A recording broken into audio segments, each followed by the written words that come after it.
What if Jack didn't die that night on the Titanic? What if, instead of sinking into the freezing ocean, he somehow survived and lived to face the world that came after? How would his love with Rose change when the shipwreck was no longer their ending, but their beginning? This isn't the story you know. This is the story of what could have been.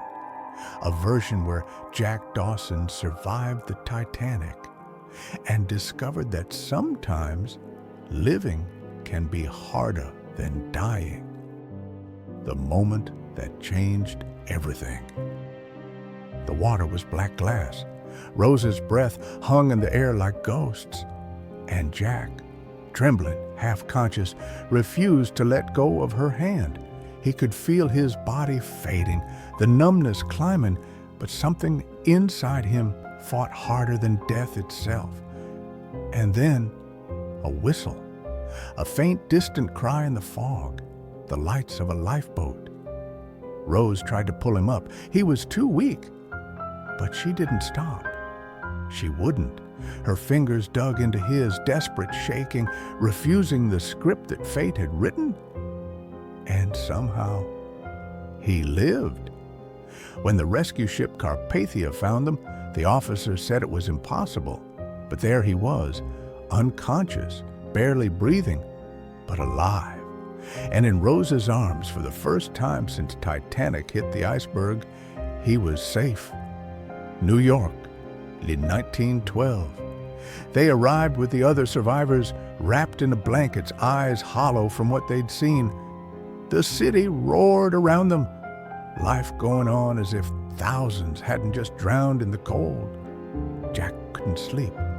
Every sound reminded him of the screams, the breaking metal, the silence that followed.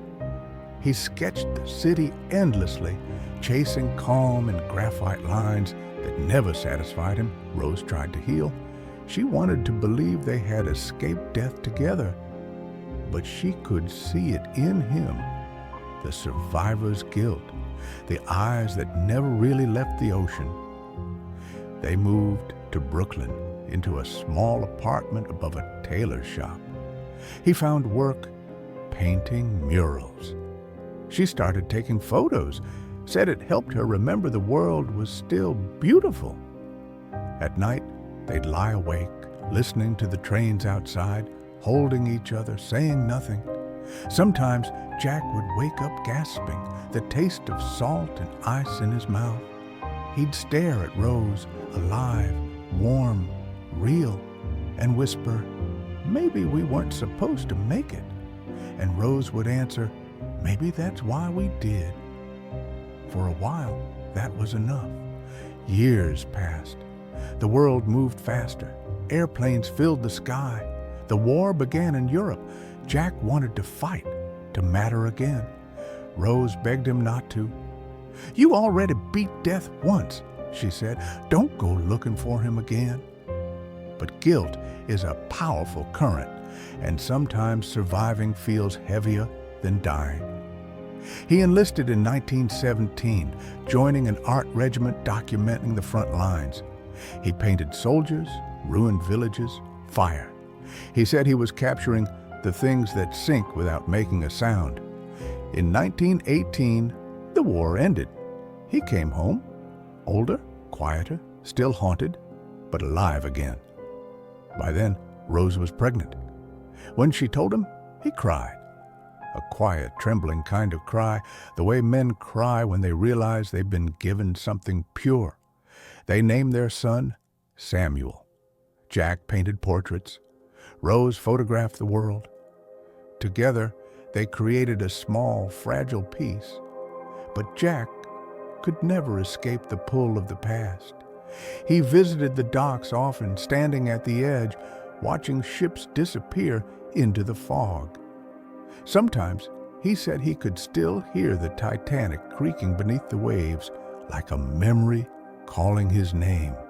Rose never stopped fearing the ocean after that night, but she loved a man who couldn't stop walking toward it. Their son was 17, dreaming of airplanes and speed. Jack and Rose were older now, lines around their eyes, laughter turned softer. The world was in crisis again. The Great Depression swallowing everything. Jack's art no longer sold. He painted the Titanic over and over, each time changing something. The iceberg smaller, the ship faster, the sky brighter. Rose told him, "Maybe you're trying to paint the version where you never went on it." He smiled sadly. "Or the one where I didn't have to leave you in the water." In 1937, a storm hit the New York harbor. Jack went out to paint it, said he wanted to capture the sea, angry enough to remember. He didn't come home that night. Rose found him the next morning, soaked and shivering in his studio. He was painting furiously, waves, ghosts, faces.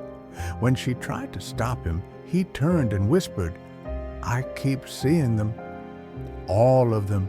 They never left that winter. He got sick. Pneumonia, the doctor said." Rose stayed by his side through every breath.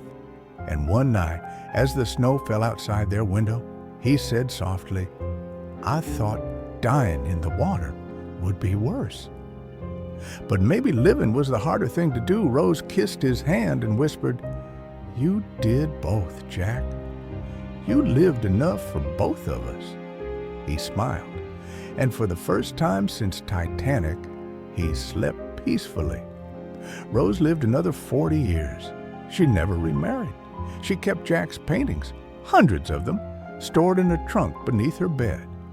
When she finally returned to the ocean in her old age, she stood at the rail of a ship, much safer, much warmer. She closed her eyes and felt the wind again, the same wind that had once frozen her lungs. And for a moment, she could almost hear his voice. "Promise me, Rose, you'll never let go." And she whispered back, "I didn't." They say some stories are beautiful because they end in tragedy. But maybe that's wrong. Maybe beauty isn't in endings at all, but in what could have been. In another universe, Jack lived. In another, Rose found him again. And somewhere in between, their story never sank. This was What If Jack Didn't Die in Titanic? If you believe one choice can rewrite destiny, subscribe to MindCut. Next time, what if the Joker never killed?